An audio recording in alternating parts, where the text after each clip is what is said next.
BNP স্থায়ী কমিটির সদস্য বেগম সেলিমা রহমান বলেছেন, কিছু কিছু রাজনৈতিক দল নির্বাচনের বিরুদ্ধে কথা বলছেন। তারা চাচ্ছে না দেশের মানুষ গণতন্ত্র ফিরে পাক, ক্ষমতা লোভ পেয়ে বসেছে তাদের। বিকেলে চট্টগ্রাম মহানগরীর কাজীর দেউড়িতে বিএনপির দলীয় কার্যালয়ের সামনে রাষ্ট্র কাঠামো সংস্কারে ৩১ দফা শীর্ষ কর্মশালায় তিনি এসব কথা বলেন। তিনি আরও বলেন, জনগণের অধিকার আদায় এবং ভোটাধিকার রক্ষায় নির্বাচন চায় বিএনপি। সংস্কারের কথা বলে নির্বাচনকে পিছিয়ে নেওয়ার চেষ্টা চলছে বলে অভিযোগ করেছেন বেগম সেলিমা রহমান। অনুষ্ঠানের উদ্বোধন করেন মহিলা দলের সভাপতি আফরোজা আব্বাস। এই সময় তিনি রাষ্ট্র কাঠামো সংস্কারে ৩১ দফার বিস্তারিত তুলে ধরে প্রতিযোগিতামূলক প্রতিদ্বন্দ্বিতা এবং দলকে সংগঠিত করতে নেতাকর্মীদের প্রতি আহ্বান জানান।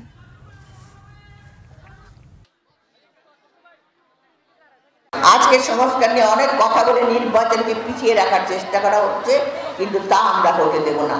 সংস্কার হলো চলমান, সংস্কার হলো ধারাবাহিকতা। আজকে যেটা ভালো, কালকে সেটা ভালো নাও হতে পারে, কালকে হয়তো আবার পরিবর্তন হতে পারে। এই পরিবর্তনের ধারায় ধারায় সংস্কার চলে আসে। আমরা নির্বাচন চাই, জনগণের আস্থার জন্য নির্বাচন চাই, জনগণের গণতন্ত্রের জন্য নির্বাচন চাই। আমরা দেশনেত্রী বেগম খালেদা জিয়ার আহ্বানে সাড়া দিয়ে সবাই যেন এক হয়ে একভাবে কাজ করতে। ৩১ দফার মধ্যে আছে পুরো বাংলাদেশের রূপরেখা, বাংলাদেশের গণতন্ত্র, বাংলাদেশের মানচিত্র।